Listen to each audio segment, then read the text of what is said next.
Hello, good morning mga kamag-anak. Ayan, ngayong araw nga nagpapatudling na tayo nitong ating tatamnan ng sili. Ayan. So by June 7 daw darating na yung punla natin.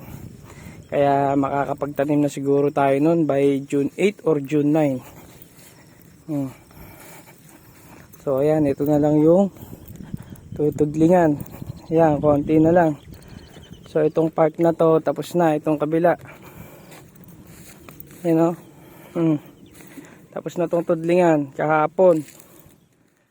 Yan, pinagmaisa natin.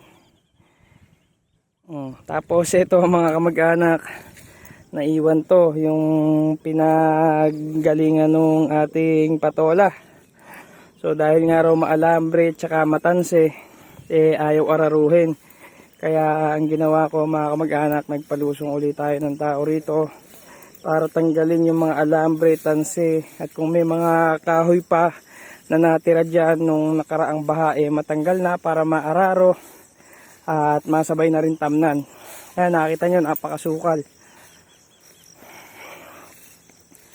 Yan, papainit na. Umaangat na ang haring araw. So yan o, napakadaming agingay mga kamag-anak kasi nga napakatagal na hindi naasikaso yung ano na yan, itong taniman na to.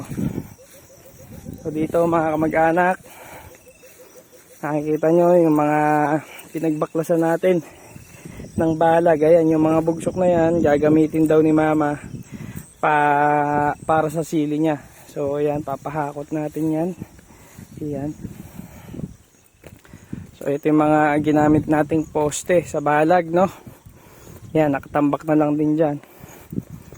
So ito yung kahabaan ng ating tatamnan. Yan, ganyan kalapad yung pagitan ng tudling mga kamag-anak.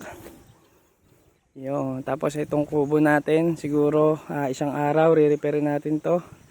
Lagyan natin ng gomang pang-atip, kasi pag umuulan mababasa na tayo dyan. Yun lang. Good morning. Happy farming.